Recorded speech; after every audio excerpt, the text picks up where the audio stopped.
اللہ اللہ اللہ اللہ اللہ۔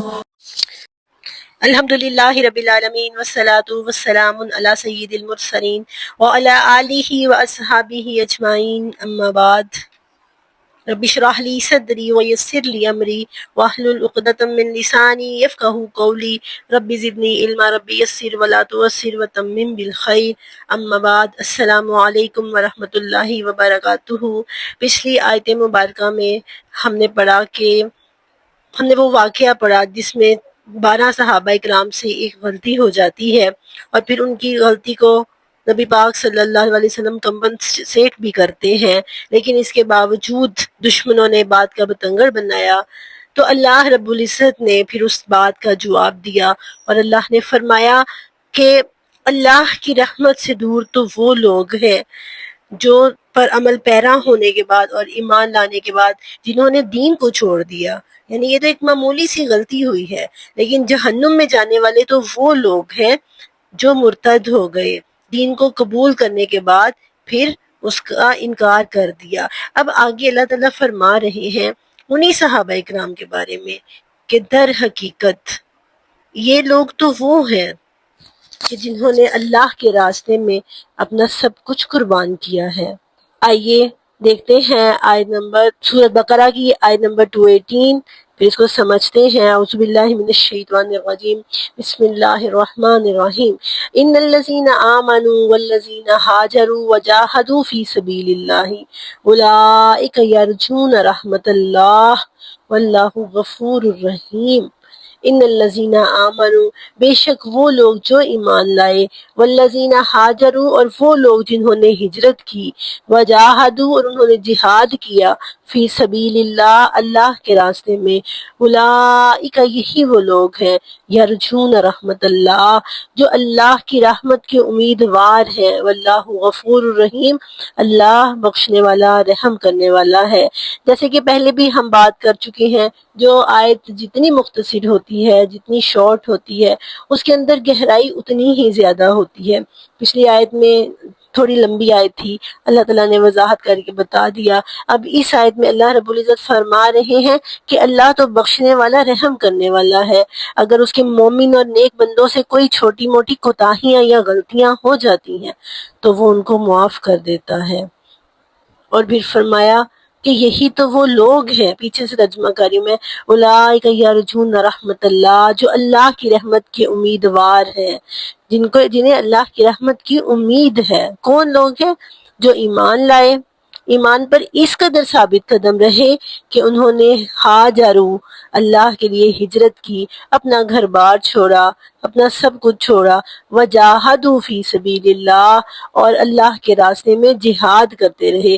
یہی لوگ اللہ کی رحمت کے امیدوار ہیں۔ اگر ان سے کبھی کوئی بھول چوک میں غلطی ہو جاتی ہے تو اللہ غفور الرحیم ہے۔ اللہ کی رحمت کیا ہے؟ یہ اللہ کی رحمت ہی تو ہے جس کی وجہ سے اللہ تعالیٰ، جو اللہ کے نیک بندے جو ہیں وہ اللہ کی جنت کے مستحق ہوں گے، لیکن اللہ کی رحمت کا مستحق بننا پڑتا ہے۔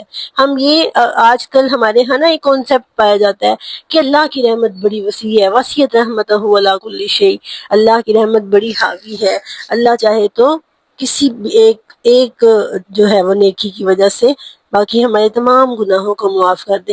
اب اللہ فرما رہے ہیں، اللہ کیا فرما رہے ہیں کہ اللہ کی رحمت کے امیدوار کون ہیں؟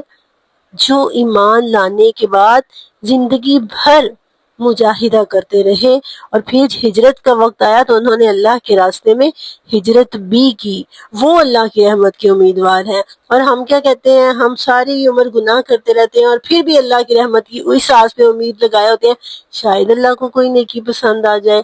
شاید یہ بات ٹھیک ہے کہ اللہ کو کوئی بھی نیکی پسند آ سکتی ہے، لیکن اتنے دھڑلے اور اتنی ہٹ دھرمی کے ساتھ گناہ کرنے کے بعد ہم یہ کہیں، حال تو یہ ہونا چاہیے، حضرت عمر فاروق فرمایا کرتے تھے کہ اور اللہ کے عذاب کا ڈر دونوں میرے اندر اس طرح سے ہیں کہ اگر یہ اعلان ہو کہ سارے لوگ جہنم میں جائیں گے اور ایک بندہ ہے جو جنت میں جائے گا تو میں سمجھتا ہوں کہ شاید وہ میں ہوں جو جنت میں جائے، اور اگر یہ اعلان ہو کہ سارے لوگ جنت میں جائیں گے اور ایک بندہ جہنم میں جائے گا تو میں ڈرتا ہوں کہ کہیں میں وہ نہ ہو جاؤں۔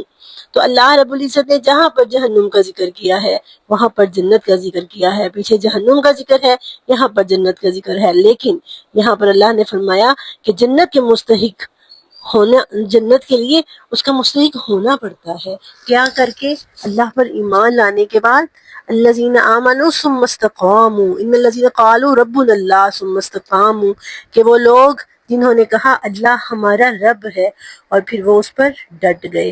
اب ہر آیت کا ایک تو عمومی میننگ ہوتا ہے اور ایک خصوصی، تو ایک کامن اور ایک اسپیشل یا خاص یہ کہ یہ آیت مبارکہ جس کانٹیکسٹ میں نازل ہوئی ہے ان لوگوں کے لیے یہ حکم نازل ہو رہا ہے جو ہجرت مدینہ کر کے آئے تھے، لیکن عام ہمارے لیے ہے، جو قرآن پڑھیں گے، جس دور میں پڑھیں گے ان کے لیے یہ عام حکم ہے۔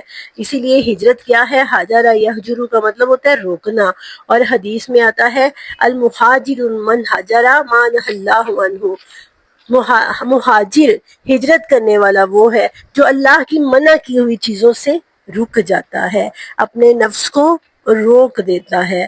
مثال کے طور پر ہم پچھلا واقعہ ہی سمجھتے ہیں، قافلہ گزر رہا ہے، لوٹ مار کا سامان، اس کے اندر سامان کثرت سے موجود ہے، آپ کے پاس پورا اختیار ہے اس کو لوٹنے کا، لیکن آپ کیوں رکے؟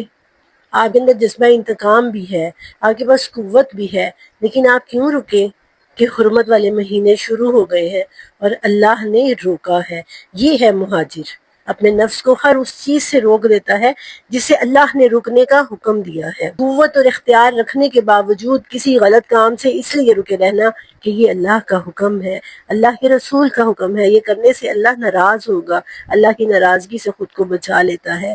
اور جہاد، مجاہد کون ہے؟ پیچھے ذکر ہوا تھا قتال کا، قتال کیا ہے؟ قلم تلوار کے ذریعے، ہر قتال جہاد نہیں ہوتا، ہر قتال جہاد نہیں ہوتا۔ بہت سی وار جو ہم نے تاریخ میں دیکھی، آئل کے لیے لڑی گئی ہیں، پانی کے لیے لڑی گئی ہیں، اپنے مفادات کے لیے، دنیا کے ریسورسز کے لیے لڑی گئی ہیں، وہ جنگیں جہاد نہیں ہوتی، وہ قتال ہوتی ہیں۔ جہاد کیا ہے؟ جاہدہ یجہدو کا مطلب ہوتا ہے مشقت کرنا، کوشش کرنا، ہارڈ ورکنگ کرنا، کسی ایک چیز کو اپنا مقصد بنانا اور پھر اس مقصد کی دھن اپنے اوپر سوار کر لینا، اپنے ذہن کی صلاحیتیں لگانا، اپنے دماغ اور ذہن کی صلاحیتیں لگانا اس مقصد کے حصول کے لیے، پلاننگز کرنے میں، اپنے زبان اور قلم کے ذریعے اس کو پریچ کرنا، ہاتھوں اور پاؤں سے اس کے لیے ایفرٹ کرنا، اور پھر جو بدی کی قوتیں ہیں ان کے خلاف، ان کے سامنے کھڑے ہو جانا، ایگزسٹنس کرنا، یہ ساری چیزیں جو ہیں، بدی کی قوتوں کا مقابلہ کرنا، ریزسٹنس کرنا، یہ ساری چیزیں، اور ریزسٹنس کرتے ہوئے جان و مال بھی قربان کرنا پڑے تو کر دینا، یہ ہے جہاد۔ اور جب یہ جہاد، جب یہ ساری صلاحیتیں فی سبیل اللہ لگائی جاتی ہیں تو پھر وہ ہوتا ہے جہاد فی سبیل اللہ، علی کلمت اللہ کے لیے۔ جہاد کی اب کئی قسمیں آ جاتی ہیں، جہاد بھی نفس، آپ کا نفس، آپ سب سے پہلے اپنے نفس کو روکتے ہیں، برائی کے راستے پر چلنے سے روکتے ہیں، صراط مستقیم پر چلاتے ہیں، آپ جہاد کر رہے ہوتے ہیں۔ پھر جس بھلائی کے راستے کو آپ نے پا لیا ہے، آپ اس راستے کی تبلیغ کرتے ہیں، اس راستے کو دوسروں تک پہنچانے کی کوشش کرتے ہیں، آپ جہاد کر رہے ہیں۔ اور اس جہاد کی جو سب سے آخری صورت ہوتی ہے وہ ہے تلوار کے ساتھ جہاد، علی کلمت اللہ، برائی کی قوتوں کا قوت کے ذریعے خاتمہ کرنا، یہ ہے قتال۔ جیسے کہ نا ہر قتال جہاد نہیں ہوتا، جیسے ہر جو ہے وہ کوا کالا ہے لیکن ہر کالی چیز کوا نہیں ہوتی۔ تو فرمایا کہ وہ لوگ جو ایمان لانے کے بعد، جنہوں نے ہجرت بھی کی اور جہاد بھی کیا، اگر ان سے چھوٹی موٹی کوتاہیاں ہو جائیں گی تو اللہ معاف کر دے گا، لیکن اللہ کی رحمت کے مستحق یہی لوگ ہیں۔ اللہ کی رحمت کیا ہے؟ رحمت ہی تو اللہ کی جنت ہے۔ صحیح بخاری میں حدیث ہے، اللہ نے فرمایا، نبی پاک صلی اللہ علیہ وسلم نے فرمایا، حدیث قدسی ہے، اللہ تعالیٰ نے فرمایا انت رحمتی ارحم بک من اشاء، کہ اے جنت تو ہی تو میری رحمت ہے، تیرے ہی ذریعے میں اپنے بندوں پر رحم کروں گا۔ اور پھر ایک حضرت ابو موسیٰ اشعری کی روایت ہے، ایک شخص نے پوچھا کہ اے اللہ کے رسول، ایک آدمی جہاد کرتا ہے، لڑائی کرتا ہے مال حاصل کرنے کے لیے، بہادری کے لیے، غیرت کے لیے، تو کیا یہ جہاد ہے؟ اللہ کے نبی نے فرمایا جہاد صرف وہ ہے جو اعلی کلمت اللہ کے لیے لڑا جائے. یعنی جہاد کی صرف یہ شرط ہے، اس شرط کے ساتھ مشروط ہے کہ اس میں آپ کے پیچھے جو جذبہ، جو کوشش، جو مقصد، جو معاوضہ کار فرما ہے وہ صرف اللہ کی خوشنودی ہے، اللہ کی رضا ہے. ایک شخص نے پوچھا اے اللہ کے رسول، جو حصول مال کے لیے لڑتا ہے کیا اس کے لیے کوئی اجر ہے؟ آپ نے فرمایا اسے کچھ نہیں ملے گا. وہ شخص حیران ہوا، اسے 3 مرتبہ پوچھا کہ اللہ کے رسول اسے کیا حاصل ہوگا؟ آپ نے فرمایا اسے کچھ نہیں ملے گا. پھر آپ صلی اللہ علیہ وسلم نے جب دیکھا کہ وہ کیا پوچھنا چاہ رہا ہے تو پھر آپ صلی اللہ علیہ وسلم نے فرمایا کہ کوئی بھی عمل قابل قبول نہیں ہوتا جب تک اس کے پیچھے جو مقصد ہے وہ اللہ کی خوشنودی نہ ہو. دنیا یا شہرت کمانے کے لیے نہ کیا جائے، اللہ کی رضا کے لیے کیا جائے. اللہ کی رضا، جس کام کے پیچھے اللہ کی رضا ہوگی اس کا بدلہ جنت ہے. اولئک یرجون رحمت اللہ، یہی وہ لوگ ہیں جو اللہ کی رحمت کے مستحق ہیں. بلا شبہ ہم جتنے مرضی نیک اعمال کر لیں، ہمیں اس چیز کا ہم نہیں کہہ سکتے کہ ہم اپنے اعمال کی وجہ سے جنت میں آئے ہیں. ہم لاتعداد انگنت غلطیاں کرتے ہیں. خود رسول اللہ صلی اللہ علیہ وسلم ایک محفل میں بیٹھے ہوئے 100 مرتبہ استغفر اللہ پڑھا کرتے کہ اللہ مجھے معاف کر دے. اللہ دن رات میں ہم چھوٹی موٹی کئی کوتاہیاں ہو جاتی ہیں، یہ اللہ کی رحمت ہے. اگر عملوں کا صرف اعمال کا حساب کیا جائے تو شاید کوئی جنت میں نہ جا سکے. انسان کو جو چیز جنت میں لے کے جانے والی ہے وہ اللہ کی رحمت ہے، لیکن ہم نے اللہ کی رحمت کا مستحق کرنا ہے. آپ دیکھیے صحابہ کرام دن رات نیکیاں کرتے تھے پھر بھی اللہ سے ڈرتے تھے. رسول اللہ صلی اللہ علیہ وسلم جو بخشے ہوئے تھے، جو ایک امت کے نبی، اللہ کے محبوب ترین نبی تھے، وہ ساری رات کھڑے ہو کر عبادت کرتے تھے، اللہ سے ڈرتے تھے. اور ہم کیا ہیں، ہم کہتے ہیں کہ نہیں جی، ہم کوئی نیکی نہ کرتے ہوئے بھی ہم کہتے ہیں اللہ تعالیٰ جو ہے وہ معاف کر دے گا، محمد صلی اللہ علیہ وسلم کی امتی ہونے کی وجہ سے معاف کر دے گا. لیکن عذاب کی ڈبکیاں لگنے کے بعد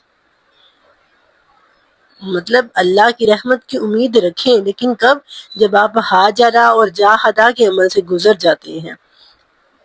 ہاجرہ اور صحابہ کرام کی زندگیاں گزری ہی اس چیز پر ہے. اللہ تعالیٰ سے دعا ہے کہ اللہ تعالیٰ ہمیں عمل کرنے کی توفیق عطا فرمائے اور قرآن کو صحیح معنی میں سمجھنے کی توفیق عطا فرمائے اور اس کو اپنی زندگی کا حصہ بنانے کی توفیق عطا فرمائے اور اپنی زندگیوں میں ہاجرہ، ہجرت اور جہاد دونوں راستوں پر چلنے کی ہمت عطا فرمائے. آمین. وآخر دعوانا ان الحمد للہ رب العالمین وما علینا الا البلاغ المبین.